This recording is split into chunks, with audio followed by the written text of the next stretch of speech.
messieurs, bonjour. Ici J.E. Full, en effet de retour avec 3 nouvelles expressions qui, j'espère, vont vous porter à réflexion sur comment bizarre et débile ça peut sonner, comme sérieux, c'est... Première expression. Admettons que vous avez été à une vente garage et quelqu'un vous aurait vendu un produit, vous arrivez chez vous et le produit ne fonctionne pas, mais le gars vous avait promis que ça fonctionnerait, etc. Mais finalement, ça ne fonctionne pas beaucoup. Et vous avez payé un prix assez cher pour... Et de dire à votre ami, ouais, je me suis acheté ça hier, là. Je pas idiot, ça, moi, puis il me redonne pas mon argent. C'est pas sa garantie, je sais pas quoi faire. Eh bien, votre ami de répondre, Va dire l'affaire, man! Tu t'es fait passer un sapin! Hein? Ah, tu t'es fait passer un sapin, ça marche pas, mais tu l'as acheté! Sauf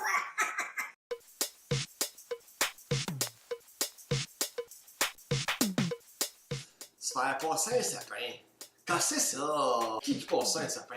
Qu'est-ce qu'un sapin vient avoir là-dedans, dans cette histoire de quelqu'un qui a acheté quelque chose qui ne fonctionne pratiquement pas juste à moitié, mais il s'est fait passer un sapin. D'où est-ce que ça sort, ce sapin-là? C'est ça qu'il a acheté? Je comprends pas comment tu peux te faire passer un sapin. Qui va emprunter un sapin de quelqu'un? Hey, je peux t'emprunter ton sapin, il va te le redonner après. Comme, qu'est-ce que tu vas faire avec le sapin? Je sais pas, mais je vais te l'emprunter. Peux-tu me le passer, s'il vous plaît? Autrement, le rapport de se faire passer un sapin. Je la comprends pas parce que j'ai jamais entendu personne dans ma vie dire hey, moi hier, j'ai prêté mon sapin à un tel. Ah ouais? Ah, c'est spécial, hein? C'est particulier d'y avoir passé. Pourquoi t'avais ça? Ben, il en avait besoin, je sais pas trop quoi faire. Vas-tu prendre un sapin, faire ton sapin de Noël, puis le redonner après avec toutes les épines arrachées et tout ça? Ben, ok, j'ai fini avec. Ça se fait pas, ça. Ça se fait-tu, ça? Pensez-y, mesdames et messieurs, avant de dire ça, se faire passer un sapin. Qui? Non, on peut pas passer un sapin à quelqu'un, mais de nos jours, tout se fait, hein? Vive la technologie. Deuxième expression. Vous êtes au travail, avec un collègue de travail, et vous avez beaucoup de travail à faire, beaucoup de travail. On dirait que la journée va être très longue et très pénible, et il va falloir vraiment, donner votre 100% sur ce travail. Et votre ami de dire ouais, mon GF, ça on va commencer si on veut finir, mais je te dis une affaire, on n'est pas sorti du bois. quoi? Ben, on n'est pas sorti du bois quand le travail qu'on a à faire, toi.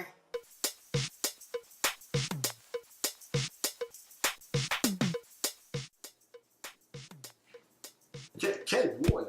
On est au bureau, là. Un édifice. Bureau. Travail à faire, puis tu m'annonces qu'on n'est pas sorti du bois. Je sais que tu été chercher ça, le bois. On n'est pas sorti du bois. C'est sûr qu'on n'est pas sorti du bois parce qu'on n'est même pas rentré dans le bois. Il n'y a même pas de bois autour de nous autres. Fait comment est-ce qu'on n'est pas sorti si on n'est pas rentré? L'expression ne fait pas de sens. Si quelqu'un me prouvait le contraire que ça fait du sens, on n'est pas sorti du bois. Quand t'es pas dans le bois, je mordrais de jouissance à la vie, il me semble encore plus. Parce qu'autrement, tu me dis ça, tu me perds tout de suite. Si on parle du travail qu'on a à faire, qui va être long à faire et pénible, hein, on n'est pas sorti du bois. Ça connecte pas, ça clash au bout, ça fait pas de sens. Qui l'a inventé, celle-là? Ça pourrait être autre chose aussi. Hein? On n'est pas sorti du chameau, on n'est pas sorti de la vaisselle, on n'est pas sorti du poêle, pas sorti du char. On n'est pas sorti du bois. On va s'en remettre. C'est une expression quand même. Il y a pire que ça, je pense. Mais vraiment, il faudrait s'asseoir et en parler. Je n'ai parlé à mon thérapeute hier, il m'a juste demandé de sortir. Je comprends pas pourquoi. Je dis, écoute, tu peux pas m'expliquer, on n'est pas sorti du bois. Non, c'est ce qu'il me répond, il dit, non, avec toi, on n'est vraiment pas sorti du bois. Hein? Il n'y a pas de bois, arrête de me dire ça! Troisième expression. C'est très facile, celle-là. C'est quelqu'un qui s'affirme et elle le dit à une autre personne. Hey, moi, j'y ai dit, là, mais c'est pas laisser écœurer, mais c'est pas laisser imposer, mais c'est pas laisser pousser. J'y ai dit ma façon de penser, j'ai mis mon pied à terre.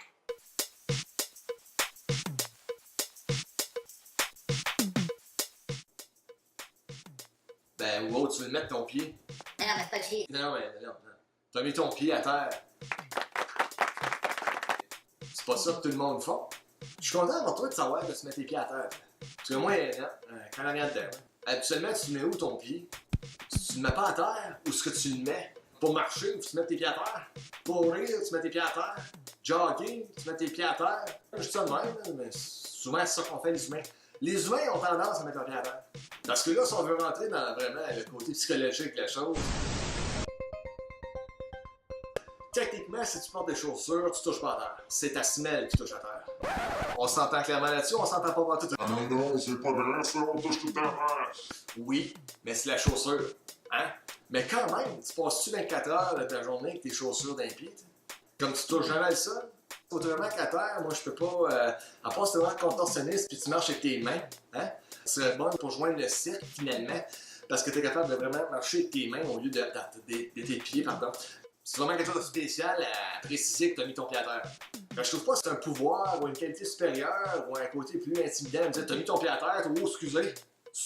Wow! Hey! J'aurais pas dû, je m'excuse. Hey, moi j'ai mis les deux à terre. Pas juste un, j'ai mis les deux. Watch out, là, t'as peur, hein? Donc sur ça, mesdames et messieurs, j'espère que vous avez apprécié mes 3 expressions de la journée. Et j'espère que ça vous porte à réflexion parce que moi je suis tout débobiné par la vie. Donc sur ça, mesdames et messieurs, à la prochaine. On va mettre mon pied à terre. Oh! Oh! Oh! Ah!